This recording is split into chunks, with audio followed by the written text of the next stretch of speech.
¿qué tal? Mi nombre es Yara García y el día de hoy yo les voy a exponer la teoría económica como guía para la política, de manera creativa.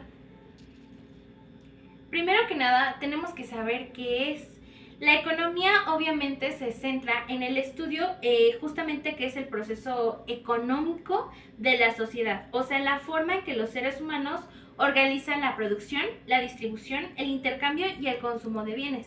Como bien nosotros sabemos, la humanidad en general se mueve por un valor monetario en este caso que nosotros generamos y producimos y al mismo tiempo intercambiamos no solo entre nosotros sino con entes internacionales.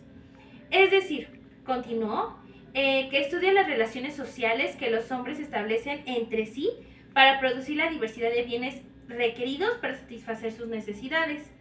En definitiva, lo que busca la economía política es comprender cómo surgen, se desarrollan, consolidan y desaparecen distintas formas de organizar la producción, las relaciones sociales a lo largo de la historia. Nosotros nos vamos a centrar en la política económica y como bien lo dice aquí, eso se enfoca no solo en la economía, sino es cómo nosotros hemos tenido la habilidad histórica de crear este proceso de distribución, de generar, de cómo manipular la economía y que nos favorezca o en ocasiones también no sea beneficiaria para nosotros. ¿Qué es el trabajo? Primeramente debemos definir qué es el trabajo. Para estudiar la producción y la distribución de la riqueza que nosotros generamos, como vimos anteriormente, son el objeto de estudio de la economía económica, política. Debemos comenzar por la unidad mínima sin la cual no puede existir la riqueza, en este caso es el trabajo.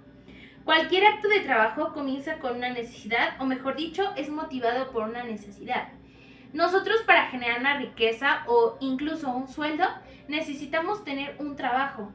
Pero ¿cómo es que tenemos un trabajo o por qué necesitamos un trabajo? Una necesidad. Tenemos una necesidad que cubrir, ya sea familiar, personal o escolar. Nosotros necesitamos generar un trabajo para generar riqueza y al mismo tiempo obtener un bien o servicio. Las fuerzas productivas y los modos de producción. Las fuerzas productivas están compuestas por los medios de trabajo, en este caso son las herramientas, la maquinaria, entre otras. Los objetos de trabajo que son materias primas y auxiliares y la fuerza de trabajo, el trabajo humano. A la forma concreta en que se imbrican las fuerzas productivas y las relaciones de producción se le denomina modo de producción. Nosotros podemos decir que para que todo esto sea posible, necesitamos de otros factores externos. Como aquí bien lo menciono, sería la fuerza productiva, los objetos de trabajo y la fuerza de trabajo. ¿A qué nos referimos? Necesitamos algo con que hacer las cosas, en este caso, maquinaria. Necesitamos objetos de trabajo, materia prima, y al mismo tiempo necesitamos humanos, o más bien mano de obra. ¿Por qué? Un ejemplo sencillo. Para producir tenis, o en este caso vamos a decir que para producir salsa de jitomate para una pizza, por ejemplo, necesitamos maquinaria que procese la materia prima, en este caso el jitomate. Para esto necesitamos, como dice aquí al principio, la fuerza productiva, que es la maquinaria. Y al mismo tiempo necesitamos alguien que controle esa máquina. Entonces estamos hablando de que esos tres factores son sumamente importantes para que nosotros podamos desarrollar nuestras habilidades y lo que al principio mencionábamos. El feudalismo, ¿por qué lo menciono en este archivo? Vamos a leer qué es el feudalismo o por qué surgió. El feudo era una porción de territorio controlada por un señor feudal. Ustedes van a decir que es un señor feudal. La tierra de los feudos se dividía en parcelas, de las cuales una porción era del señor feudal y la otra se asignaba a campesinos individuales que mantenían una relación de servidumbre para con el señor feudal. El feudalismo es algo que se dio hace muchísimo tiempo y básicamente había un gran terreno y esos terrenos se dividían en personas que eran dueñas de esos terrenos y obviamente eran personas que necesitaban otras personitas para que los trabajaran. En este caso lo podemos ver como actualmente un dueño de un campo que necesita trabajadores del campo para que le trabajen maíz o algún otro bien, en este caso materia prima.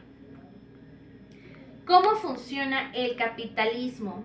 Ustedes me van a preguntar por qué les estoy mencionando cosas históricas y al final vamos a ver por qué es tan importante que nosotros recapacitemos de toda nuestra historia económica, política y social. El capitalismo se basa en los siguientes pilares. Propiedad privada, que permite a las personas poseer bienes tangibles que se pueden tocar, como tierras y viviendas, y activos intangibles. Los activos intangibles pues es lo que no se puede tocar, lo que no es palpable, como acciones y bonos, interés propio por el cual las personas persiguen su propio bien, sin considerar las presiones sociopolíticas. El capitalismo básicamente, o lo podemos definir yo propiamente, como la propiedad privada. Es algo que nos permite a nosotros tener nuestras cosas, ya sean tangibles o intangibles. Es lo que a nosotros nos hace acreedores de todas esas cositas. ¿Qué es la mercancía? Importante para todo el proceso que yo estoy mencionando. La mercancía es la forma que adquieren los productos del trabajo humano en una sociedad mercantil. La mercancía es todo aquello que se ha fabricado y nosotros lo vamos a vender o lo vamos a intercambiar por otro bien o servicio.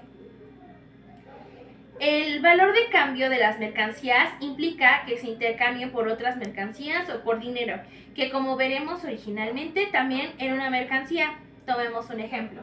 Tenemos valor de uso más valor de cambio es igual a mercancía.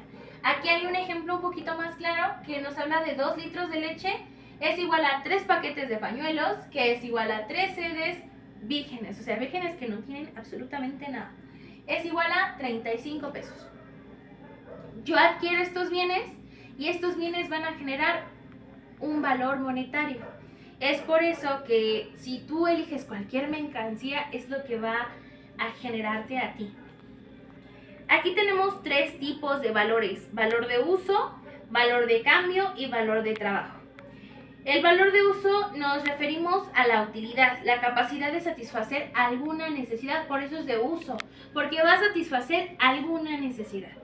El valor de cambio es la cantidad en que se cambia por otras mercancías. El mismo nombre nos lo dice, es un valor de cambio, es como un trueque. Tú me das esto y yo te doy esto. O sea, es un cambio, literalmente. Y el valor de trabajo es necesario para su producción. Su magnitud la medimos a través del tiempo de trabajo. El valor es lo que está en la base del valor de cambio y explica que determina la cantidad de una mercancía sin intercambio por determinada cantidad de otra mercancía. Podemos decir que el valor de trabajo de producción es como equivalente a si yo me tardé haciendo sillas 2 días y esto me tardé haciéndolo un día. Tenemos que buscar una igualdad, una equidad, porque no es lo mismo producir una silla en 2 días que producir una mesa en 5. Es diferente la materia prima, las horas laborales, las personas que lo hacen, es diferente. El desempleo, otro factor sumamente importante. ¿Por qué? Me van a decir, muchos de ustedes tendrán claro qué es el desempleo, pero para poner una definición más concreta, podemos decir que cuando el aumento de la productividad del trabajo, fruto del aumento de la composición orgánica del capital, aumenta por encima del ritmo de acumulación de capital, se genera el desplazamiento de fuerza de trabajo. ¿Qué significa? Hay desempleo. ¿Por qué? Porque puede ser que quizás, no lo sé. Hablamos de una fábrica. La fábrica tiene a 100 trabajadores, pero estos 100 trabajadores, ¿qué va a pasar? Llega un momento en el que ya no se van a dar abasto. Entonces, la empresa va a decir, voy a traer una máquina que me haga el trabajo de 100 personas en una, porque una persona va a controlar la máquina. Entonces, van a quitar a todas esas personas que están trabajando, creando algo, para poner una máquina, generando desempleo y al mismo tiempo no generando una ganancia económica para esas personas. Posteriormente vamos a ver otro valor que es importante para la teoría que estamos viendo, la política económica. La tendencia a la desigualdad social. Me van a preguntar por qué es importante. Bueno, la pobreza absoluta, tenemos varios tipos de pobreza, en este caso yo mencioné 2, la pobreza absoluta y la pobreza relativa. La pobreza absoluta ocurre como resultado de una caída en el nivel de vida de los trabajadores, ya sea por reducciones de salario real, por desempleo, por subdesempleo, informalidad o por condiciones de trabajo que deterioran progresivamente la salud física o mental. ¿A qué se refiere la pobreza absoluta? No solo pierdes económicamente, pierdes socialmente, anímicamente, mentalmente. El que una persona no esté generando un trabajo, a eso le llamamos pobreza absoluta, porque no solo no genera ganancia, sino pierde más cosas anímicamente. La pobreza relativa ocurre cuando la brecha entre ricos y pobres aumenta constantemente sin que el nivel de ingresos de los trabajadores disminuya necesariamente. Esta pobreza relativa se refiere a vemos a pobres y ricos. No necesariamente yo tengo que quedarme en desempleo o quedarme sin dinero. Siempre vamos a ver la brecha económica entre pobres, ricos, incluso entre el nivel medio. Todos nos diferenciamos en los niveles económicos, por eso hay niveles económicos. Y no es por crear como una diferencia entre todas las personas que somos, pero obviamente siempre hay una tendencia, como lo dice, a la desigualdad social. ¿Cuál es la importancia de la política económica? Bueno, una política económica asertiva brinda a los sectores productivos el incentivo y la ayuda necesaria para generar riqueza y crecer. Cuando una política económica es buena, podemos observarlo en todos los aspectos, no solo en uno, no solo en la economía. Podemos observarlo alrededor de muchos factores, porque para que una sociedad funcione correctamente, tenemos que estar rodeados de una buena política, de una buena economía, de una asertiva toma de decisiones de las personas que están arriba de nosotros, que son nuestros gobernantes. Si nosotros no tenemos todo un componente no vamos a llegar a ningún lado como sociedad. Y la importancia de la política económica es que si la plantean bien, todos los niveles y sectores van a estar bien plantados, colocados y generando para todas las posiciones en las que está la gente. ¿Cómo afectó? Ahora en nuestra actividad 3 nos pedían que dijéramos cómo afectó el COVID, la pandemia de hace 4 años, a la economía de México. Buscando datos estadísticos en Google, nos menciona que el COVID-19 arrasó con el mundo, como todos lo sabemos. Destruyó el mundo en factores no solo económicos, sino anímicamente, familiarmente y en muchos otros aspectos. La pandemia vino a modificar todo.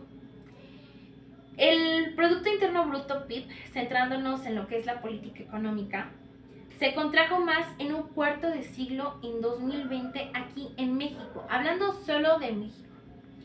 Desde entonces la economía mexicana ha avanzado por 2 vías: los sectores relacionados con el comercio exterior, que tuvieron un buen desempeño, y el sector de servicios, que tuvo problemas. ¿A qué nos referimos con esto? Bueno, como sabemos, México es un país que no está completamente desarrollado, pero tampoco hablamos de un Cuba o un Venezuela. Somos un país medio, lo diría yo, porque no estamos tan mal, pero tampoco somos una potencia mundial.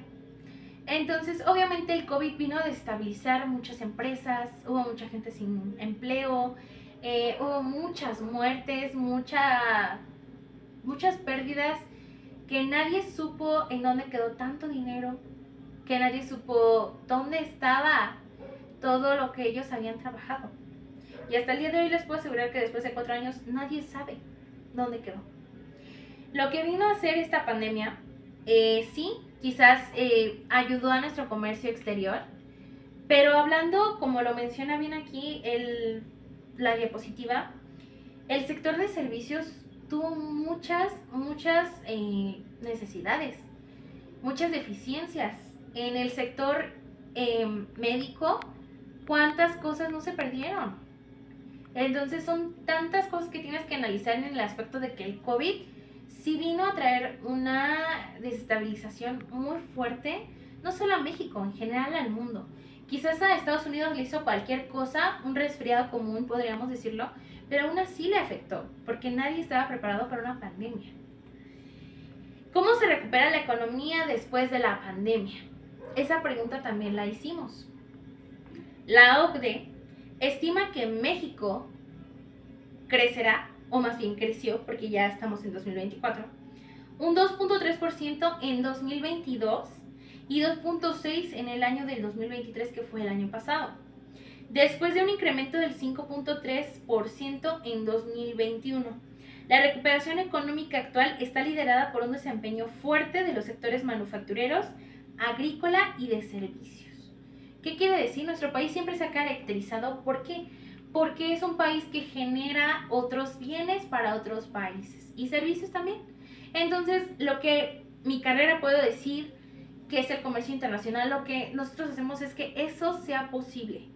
Y si nosotros logramos intercambios monetarios, económicos, sociales, culturales con otros países, fue lo que benefició a México para que poco a poco nos fuéramos recuperando. No puedo decir que la economía de México ya está súper bien, pero tampoco puedo decir que es una economía cubana o venezolana, como ya me lo mencionaba anteriormente, ni tampoco que el peso se devaluó como en Argentina, porque nuestra moneda contra Argentina sigue siendo mucho más fuerte que cualquiera de Latinoamérica. Entonces, creo que esto también es importante lograr verlo, que a pesar de que la pandemia nos hizo mucho daño, hemos sabido poco a poco, pues, arreglar lo que dañó. De mi parte, como conclusión, solo podría decir que el mundo no está preparado para una pandemia. No está preparado para ciertas cosas sociales que quizás podemos decir algunos sí saben. ¿O por qué el mexicano no ahorra para ese tipo de situaciones? Yo les puedo decir de manera personal que nadie te prepara para la muerte económicamente, nadie te prepara para decirte se murió tu familiar, tienes 25,000 pesos en la bolsa para, pues, como tal, darle un buen entierro, nadie los tiene. O, oye, necesito 30,000 pesos para operar a tal persona o para atender cierta enfermedad, nadie los tiene. Porque no tenemos esa cultura de conciencia en la que nosotros creamos, no con el banco, sino con nosotros mismos, un ahorro que nos permita estar prevenidos para ese tipo de situaciones. Si nosotros individualmente, como personas físicas, morales, como lo quieran ver, no estamos preparados para una situación de esa magnitud, un país mucho menos. Y el COVID fue lo que vino a hacer. Así que creo que después de esa situación mucha gente reaccionó, mucha gente cambió su forma de pensar, porque nadie estaba preparado para ese tipo de situaciones, ni lo estaremos. Esa sería mi conclusión. Gracias.